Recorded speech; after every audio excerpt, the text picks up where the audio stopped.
And Oprah was pretty much like you and me, except she's a heck of a lot richer than I am, at least. Maybe you're as rich as Oprah. And she was very personable, and she seemed the same off screen as she was on screen. So I really enjoyed being on the show with her. I've been in a number of international media, including 60 Minutes, USA Today, NPR, etc. So you might have heard me or seen me interview on one of those shows. I've been in business since 1980, which I know you say I started as a child, which I was very young at the time. And I travel internationally to speak and talk about the topic of my 25 books. I won't bore you with all of them. I will just tell you that a few of them have become bestsellers and have sold 250,000 copies each, but you will never have heard of them. They're business books, and if you're in business, you might have heard of one or two, but probably you've never heard of any of them, just as you've never heard of me. So I'm one of those celebrities that nobody's heard of. I have earned 2 professional designations, and anybody who's interested, I can tell you more about those later. Because I want to focus now on you and our discussion today of the power of our words. And even though this is billed as a lecture, I would like you involved in it. I don't want to talk for 45 minutes by myself. There'll be times that I'll ask you to participate and share with a neighbor some answer to a question I have. And I know you're probably sitting next to people that you already know. So when we do those exercises, I'd like you to turn around or tap the person in front of you and have that discussion with someone new, because you can always have that discussion with the person you came with at a later date. You can keep exploring those questions with that person. So to start off, let's talk about the power of our words in terms of some of the complaints we hear about communication.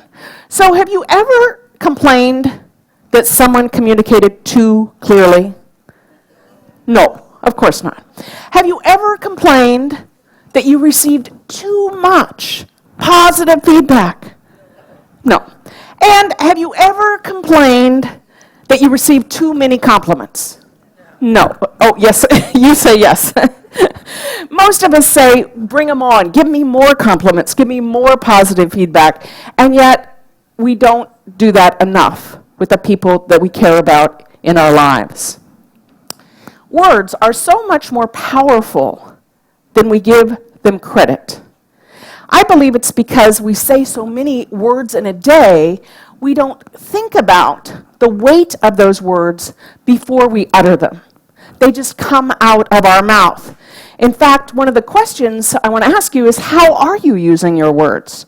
Are you using your words are you aware, first of all, of the words you say and their effect on others?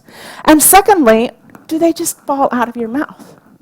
I just came back from a speaking tour in Thailand and Laos last month, and I had a travel companion with me, a good friend, a woman friend. We've traveled together many times before, and we were together 24/7 for 2.5 weeks. Now, I'm single, I live alone, I work alone. I am not used to having someone chatter, essentially 24/7. No thought unvoiced. She would tell me everything, and then she would tell me from another room. And I would then have to ask her to repeat, because I don't know about you, but I don't hear as well anymore, so I would have to have her repeat. She would repeat it, and I'd go, why bother even speaking that aloud? There was no value in that discussion. So the person next to you may be elbowing you now, because they say, you're like that. You have no thought unspoken. So if you are that person who's being elbowed, or you know that you are a chatterer, I invite you during the next 10 days to look at that behavior and say, maybe I could filter a little bit more before I just let it out of my mouth. Because one of the biggest complaints we get in relationships is people don't listen to me, or perhaps a specific person doesn't listen to me. My kids don't listen to me. My spouse doesn't listen to me. How many of you have uttered those words? Oh, come on, I know more of you have said that someone close to you does not listen to me. I would guess that it's because you chatter. And they just tune out because there's too much. They don't know what's noise and what's important. So if you got elbowed, then you have an opportunity now in the next 10 days to really look at filtering and saying, what is important for me to share? do I really need to say this aloud? How much value is it for the listener? Because if they stop listening, it's because they think there's no value in it for you. So that's your first assignment in the next 10 days. You'll get more throughout.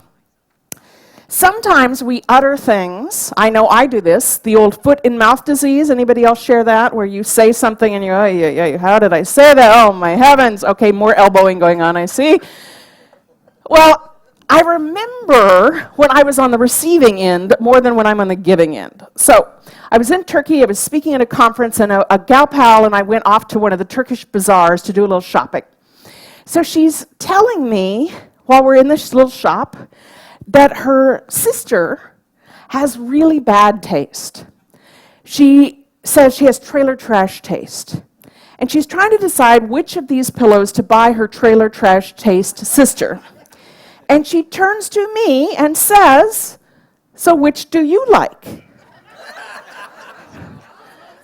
Thank you, you get it. You understand that I'm going, well, that means that I have that sort of bad taste too? What is she talking about? So we laughed because, of course, she didn't mean that. She was really just trying to get some help. But those are the sort of things that happen all the time. And if the person is loving and you've built up some grace in your grace bank with them, they will laugh and see the joke. Another time I was in Singapore with some colleagues at a conference. I had just celebrated my 50th birthday, which, of course, was just a few months ago, right? Just celebrated my 50th birthday, and a colleague heard of this, and he came up to me and he goes, oh, happy 50th birthday. I thought you'd passed that milestone a long time ago. So because we were close enough, I said, well, Mark, that's sort of insulting. And he goes, oh, I didn't mean it like that. I meant it. And you see him backpedaling. You see him really trying to work at fixing it. He goes, well, you just have so much wisdom. You're so sage. I thought that you're obviously wiser beyond your years. Okay, nice save, Mark. But so it's easier to remember the ones where you're on the receiving end, isn't it? The goal of realizing the power of our words is to have compassionate communication. Now, what does that mean? That means communication where you think through what might be the effect on the receiver. Now, people have different sensitivities, so you could say, like I grew up in a household with a person that you'd say, good morning, and he'd say, what do you mean by that? So there are people who are overly sensitive, and no matter what you say, they will take offense at it. So let's talk about the normal people, which again may not be the person sitting next to you. So normal people are not that hairpin sensitive. So most people will not, but we need to think through before we say something, what might they interpret? How might my comment leave them feeling, I want them feeling good. I want them feeling empowered. I want them feeling respected. I want them to have dignity. I don't want them feeling like I'm putting them down, that I'm niggling at them. I'm constantly criticizing them. I travel frequently with a colleague whose mother is extremely critical.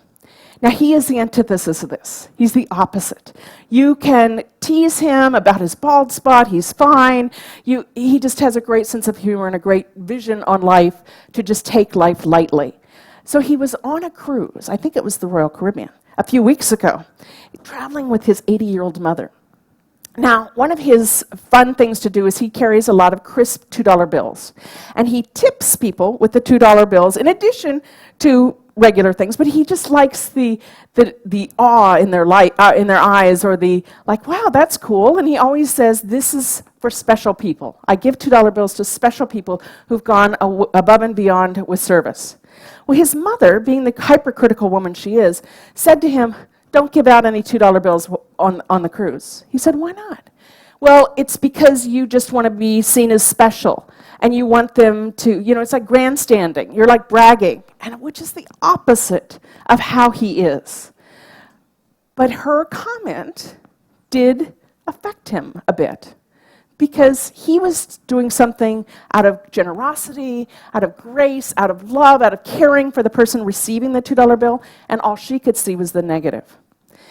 How many of you, well, you don't have to raise your hand, but I'll just ask you, if you've grown up in an environment where you felt criticized or niggled, you can just kind of nod and nobody else see, then you're more sensitive to other people criticizing you. And this is what happens in families a lot, is that you want the best for your family members, so you pick apart things that aren't great about them or that could be improved, and they end up not feeling loved. They feel criticized. So if you have that habit, part of your being conscious of the words that come out of your mouth is stepping back before they come out and saying, how do I want this person feeling when I'm done with this comment? I don't want them to feel criticized. I don't want them to feel put down. You wouldn't want that for your loved ones. You want them to feel loved. You want them to feel good, encouraged, and it just takes being a little bit more aware of what comes out of your mouth. So how might your comment leave the receiver? Feeling respected or diminished? Feeling better or worse? See, that's why it's the power of our words. Even though we really cannot make someone feel a certain way, we can say or do things that they then interpret in a way that leaves them feeling better or worse. So we have the power with these things that we just take for granted to end up helping someone strive and feel better about themselves or feeling small and diminished. And I know a lot of you have grandchildren, and I'm sure you're fabulous with your grandchildren, but man, it starts so early to just give them encouraging words and reinforcement and positive words and really zipping the criticism if you can all avoid it. So think of an example in your own life of someone's words affecting you positively. Maybe it was a teacher, a parent, a grandparent, a coach. Who can think of an example? I bet you all can. So this is a chance, I'm going to give you just 30 seconds each, to turn to that stranger. So the people that you came with, those are now called used people. Some are more used than others, I realize that. But you're going to share with a stranger, because sometimes it's easier to share with a stranger than it is with somebody you already know. So if you could turn around or find somebody next to you, or you could even get up and go across the aisle, and just 30 seconds each share what that person said that you remember so positively, and try to keep it brief so that both of you have time within the minute. Okay, ready? Go. Positive, yes. Positive.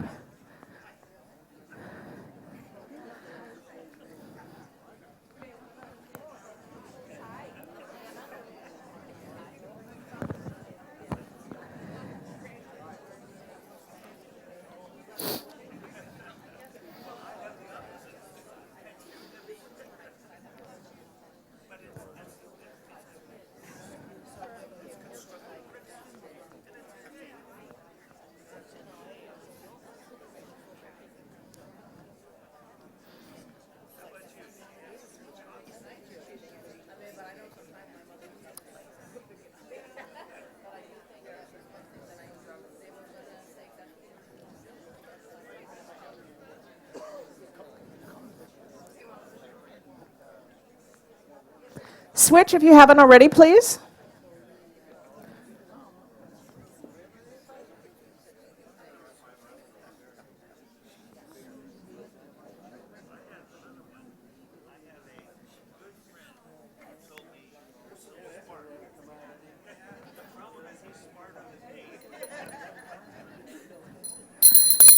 Let's hear just one or two of these. Who would be willing to share? You're standing up. Does that mean you're willing to share?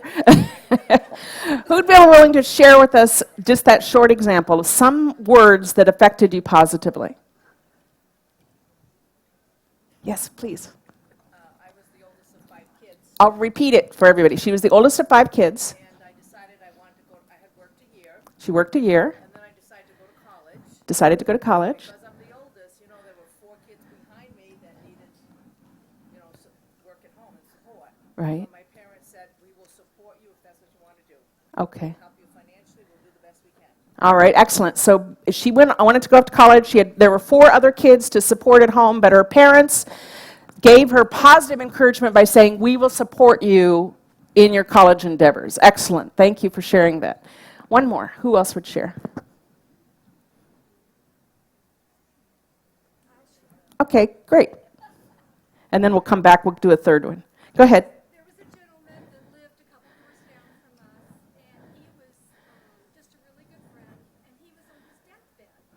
And my husband had given me a pair of gold earrings for Christmas that year, and I went to visit him, and I showed him the gold earrings, and he said to me, "Darling, you were worth it." Oh, oh. Did anybody in the back not hear that? Do I need to repeat it? Okay, so I'm going to truncate a little bit. She had a dear neighbor who was dying. Her dear husband gave her some gold earrings for Christmas. She went over to show them to the dying man, and he said, "Darling, you were so worth it. These earrings are beautiful." I'm elaborating a little bit. But, he encouraged. It wasn't about him. It was about her and helping her feel good with her gift. Yes, and the last woman here. Okay, I had a friend. She was really having trouble with her marriage. And so she asked if I could help her. And the way I did it and helped her, her comment was really, you seem to be an angel sent from God. All right, so I can get most of it. So she had a friend who was struggling with her marriage, so she decided to help her by, give me the line. She asked for help. She asked for help, Right. and you said, The way I helped her, and she got through, she came back to say, you're really an so she helped her friend through the troubled marriage, and the woman came back and said, you were an angel of God. I get goosebumps just saying that. Do you get goosebumps telling that story? Yeah, because we all are angels. We all can be angels. In fact, I have a story to share with you about that right now. Perfect. I didn't even set you up for this. So I told you that I'm single, and I need to give you a little background in order for this to make sense to you, relevant to you. So 11 days shy of my 48th birthday, my husband of 20 years, the man I thought was my soulmate that I would spend the rest of my life with, decided that he was done with the marriage. He just had other things he wanted to do that didn't involve me, so he wanted out of the marriage. So the first 6 months I was in a fetal position crying most of the time because I thought my life was over. It was so different than how I envisioned the rest of my life. But after about a year, I healed my heart and decided it was ready to enter the dating world. Now, have any of you over 50 entered the dating world? Okay, a few. I noticed how slow your hands were to come up. Is that indicative of the dating trauma of dating after 40 or 50? It's true. So I decided I was going to be what a friend called aggressively single, which meant I was going to go online and date as many men as I could just to see what was out there, just to see who I liked, and to uncover what I wanted as a result of going out with these various men. But at first, as you can imagine, being almost 50, actually 50 at that point, being overweight, being unsure of my attractiveness because my husband left me. I had all these self-doubts, right? So I needed some reinforcement, and I got that in the first few dates where a few of the men, especially midlife men, are a little nearsighted, and if they were... they didn't kind of notice the wrinkles. In fact, one dear, sweet, myopic suitor said he loved my dimples, and I didn't have the heart to tell him I don't have dimples. These are wrinkles. So there are a lot of benefits to dating men over 50. But I was going on a first date, a guy I'd met online, and we were going to meet at a Macy's, and we were going to go shopping because he liked to shop. Okay, fine. I don't care. I just want to hang out and see how it's like hanging out with him. So I got there a little early, and I was at one of the counters, and a woman, probably in her 70s, came up to me, and she said, "Dear, I just have to tell you how cute you look." Now, strangers don't come up and say this to me. This is not something people come up and say. So I thought, well, maybe I misheard her. So I asked her to repeat it. And she said the same thing again. So I'm feeling pretty good waiting for my date because I got my cute on. He comes and it's not a good fit. And after about 15 minutes, we were supposed to spend the whole afternoon together. He says, I'm going to leave now. And I said, well, are you feeling okay? Is there anything wrong? He goes, no, I'm just not attracted to you. All righty then, exactly. So on one level, I saved myself from having an afternoon wasted with a guy who had no class, no communication skills, no aplomb. But that woman was a dating angel to me. Because had she not said that, I think I would have felt, yeah, exactly, really bad because this guy is saying he's not attracted to me. So my point for you is not that you need to be a dating angel for anybody, but you need to be, or I invite you to be, or I encourage you to be, the angel that was just exemplified in this story. That we don't know what anybody is going through. You know, you have table mates perhaps on the cruise. Tomorrow you'll have excursions with people that you've never met. You'll be playing bingo with somebody you don't know.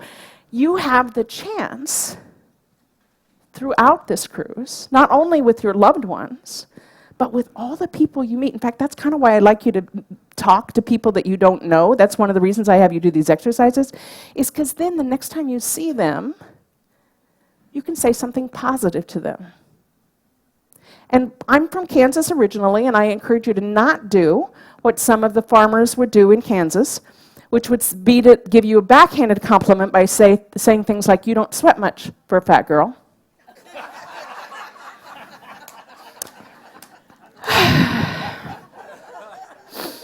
So no backhanded compliments. I want to encourage you to give something positive with that person. Something, I know it's easy to do about their appearance, and so you can start there if you want, but then as you get to know them a little bit, then compliment them on, I really like how you interact with the waiter. You're so respectful. You give him eye contact, you've learned his name, you've said a few words in his native language, or you've at least asked how to say hello or thank you in his native language. And when you do use those words, you see them beam. So find something about their core person that you can encourage, compliment, say nice things about. So you've got 10 days of practice. And then guess what? When you go home back to real life, you'll have a better muscle. So when you talk to your kids and your grandkids and your neighbors and your siblings, your parents, you can use that same skill with them. And you can sometimes visibly see, I know you know what I'm talking about, where if you say something that is really about someone's core, you see them sit up or stand up just a little straighter. Yeah, you see their beam, a smile, because somebody gets me. They get a piece of who I am. Now, if you tend to be more on that critical side, at first they will say, what did you do on that cruise? You have come back a different person. And they will be skeptical at first. So you have to keep it up. But you will encourage them, and in fact, in some cases, change their life. Because you just were at the right time where they were feeling badly, they were feeling horrible, they were feeling no good, but you maybe were the one that just twisted them over into the right column. So I want to share with you about the honesty continuum. We all know this, but I put it into a graphic here for you. So we can be anywhere on this honesty continuum. So on the right hand, or let's see, for you guys, left-hand side is the full honesty. But let's start with the filtered side. So the filtered side, all right, gentlemen, when a woman says to you, your wife or girlfriend says, honey, do these pants make my butt look big? What do you know to do? You say yes. Okay, we'll come back to that. Not saying anything is way over here on the filtered side. If you say, well, sweetheart, I like the way they look on you. Your butt doesn't look big to me, but of course, I love your butt. Then you move on down the continuum, and you say, well, they are a little tight on you. Perhaps a different style would be more flattering. And then way down here is who said yes? Who was my gentleman who said yes? So way down here, yeah, your butt looks big in this. So hopefully at this age of your life, you have learned where on this continuum is going to get you the results that you want. Unfortunately, though, I think, again, with our loved ones, we tend to just lay it out. We just give them the brutal honesty. And it stings, or it can. And it can ring in your ears, the person receiving its ears, for decades. When I first started being a professional speaker, I was 24 years old. My mother came to one of my first talks, and afterwards she says, I can't imagine anyone would ever pay you to talk.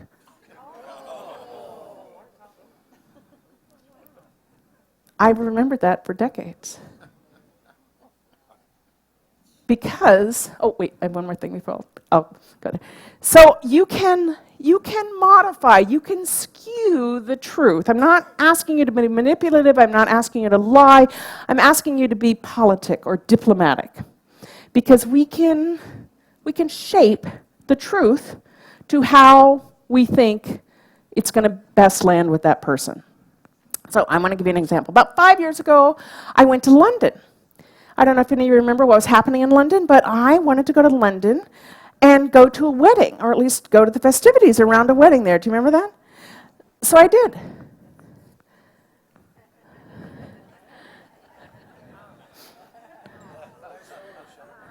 No Photoshop, that was live. Now, does anybody notice that they were sort of a flat personality that day? A little stiff, a little rigid. So if I hadn't shown you the picture, I could spin it that might have you believe that I actually attended the royal wedding. No, I didn't. I did other fun things, but I didn't go to the wedding because I heard that Kanye was looking for a date, but he never called. Didn't return my text. So, oh well. So that's just a fun example of how you can skew it. This is what I want you leaving here. I know we're not ready to leave, but your loved ones' words have so much more weight than we realize, than we acknowledge, we give them credit for. That's why I remember my mother's comment. My first book came out in 1988, and it was a book on sales. It ended up being a bestseller. My father's comment to me when I gave him a copy was, well, I could write a book on sales. You didn't. I did. But, you know, like, you have an opportunity. Every day. It showed how small those people were to say what they said. You are bigger than that.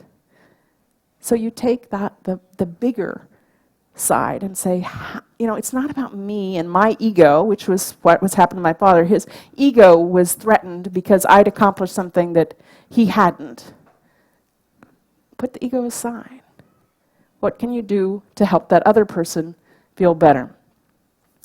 I'm on the board of a nonprofit that does work with children and women in Southeast Asia around health and education.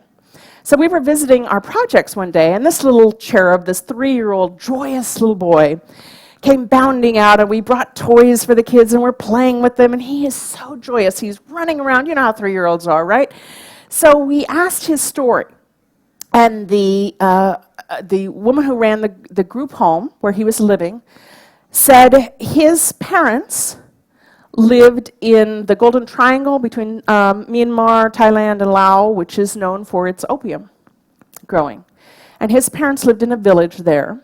His parents had some health issues, so because they don't have traditional medicine, they couldn't get, there was no pain relief, so they would go in the fields and chew on the leaves, the poppy leaves, to give them some relief. Well, what happened is they become addicted, and they were in a stupor all the time.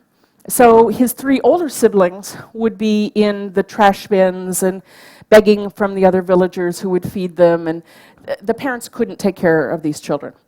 So when the group home leader was up in the village taking the 3 older children back to visit the parents and his relatives, they noticed this one, who was probably 2-ish at the time, 2.5, and they asked his story. Because the mother was chewing the leaves during her pregnancy, when he was born, he had really bad diarrhea. They took him to the healer to find out what to do, and she said, "You need to name this child." I'm going to give you the cleaned up version, but you in your mind can go to the true version. Name him dog poop, with a different word for poop, the word that we don't say in public. So this little boy's name was dog poop. Now, when he came to the group home, the woman who ran it there, Tiki, decided to name him a different name because no one deserves to be called dog poop. So she renamed him Sinai, which means mountain. So can you imagine what a different life Sinai will have? Just not only because of his living situation, but because he was named Mountain now and not dog poop. So sometimes we have, in our world, we have pet names for people. My sister, when I was an overweight child, my sister's pet name for me, she was older than I am, was Fatty Baby. I hated being called Fatty Baby. Yeah. But that was what she called her. She called her oldest daughter she called her Big Trouble. Guess what that girl is now? So what are the pet names you may have for people you care about in your life? And you say, oh, they don't care. They don't mind being called Fatty Baby. They laugh. That's okay. No, I think somewhere it has to sting. They laugh to be able to deal with it. So just look, just inviting you to look at what you do, what you say. In school, we learned this nursery rhyme, sticks and stones can break my bones, but words can never hurt me. I used to believe that. No, I don't. I think words can hurt us. Some nods, you know. So it's easy to say, oh, well, you're just being too sensitive. You're being overly sensitive. Well, maybe you're being a bully. And I'm not being overly sensitive. So that's why I keep coming back to it's the power of our words and what we say to people we purport to care about. See, our words are like scalpels in my mind, that in the hands of a skilled, caring surgeon, a scalpel can be a healing tool. But in the hands of an untrained, uncaring, unskilled surgeon, they can cause real damage. Our words are the same. They can cause problems or not. They can cut or they can heal. I'm going to, Mother Teresa said, kind words can be short and sweet, easy to speak, but their echoes are truly endless. So little words, but you remembered some words that people said to you probably decades ago that had significance for you. So before I give you my closing and final story, which to me is the most powerful story I know about the power of our words, I want to tell you why you gave that little slip. So I brought a few copies of my book, Life's Lessons, Insights and Information for a Richer Life. This is one of the 25. So I brought 10 copies to have in the book, in the shop, to sell in the shop.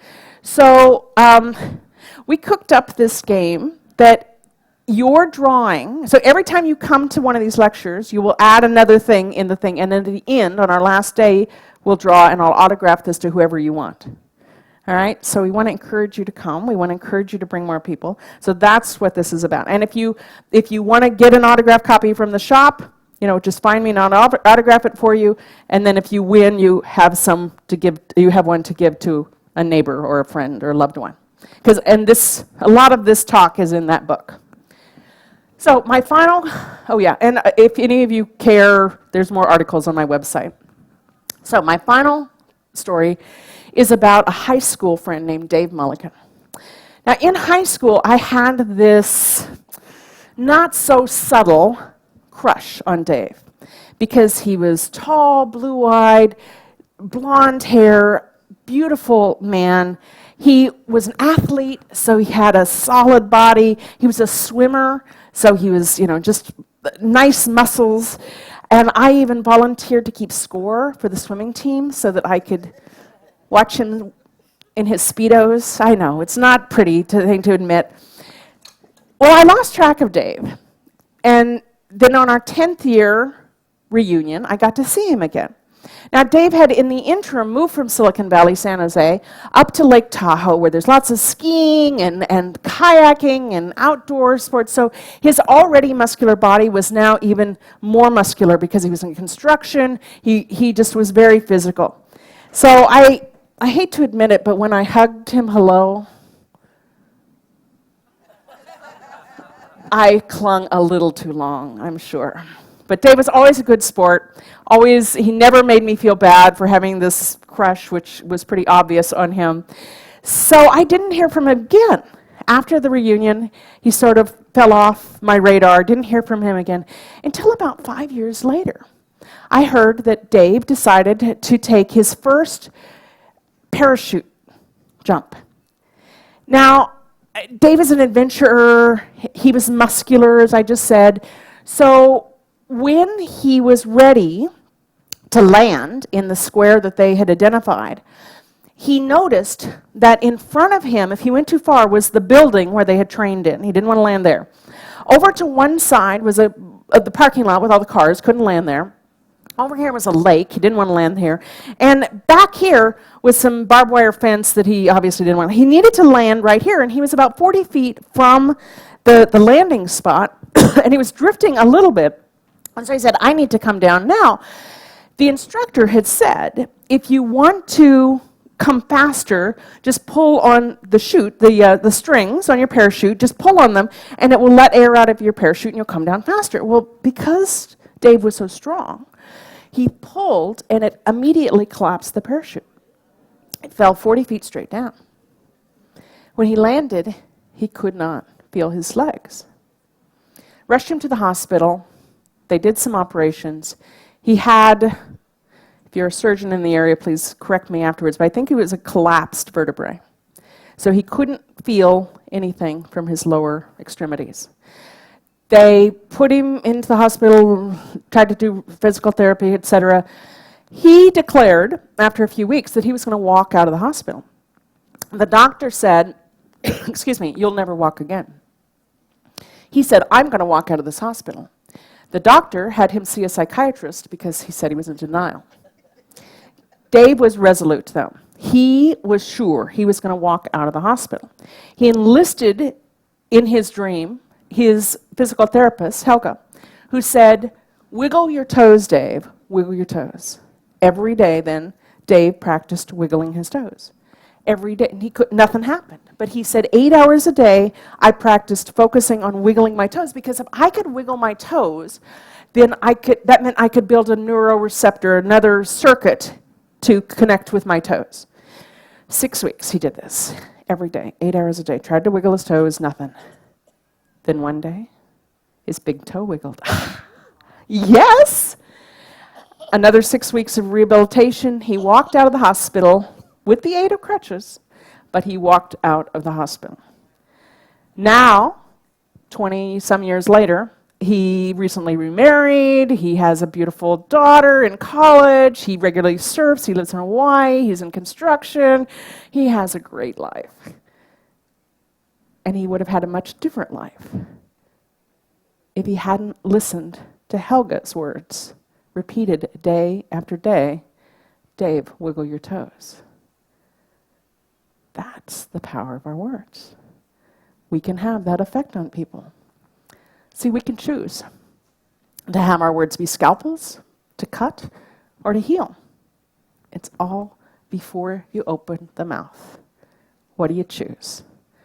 In my life's journey, I want to empower people and not diminish them.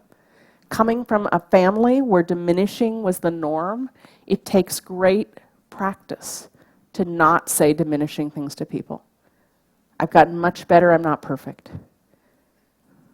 So let's use the power of our words to acknowledge and encourage those around us and prevent more pain on the planet, and to heal that pain that's already here. So, you have homework. So when I see you tomorrow, I have no idea what time, I have no idea where, but when I see you tomorrow, I will ask you, how'd you do today? How'd you do in the last 24 hours? How'd you do at acknowledging people, strangers and loved ones? What did you do with the power that we all have? Did you make a difference for somebody? Even a little tiny difference? So with that, I will send you on your way to start practicing the power of our words. So thank you all.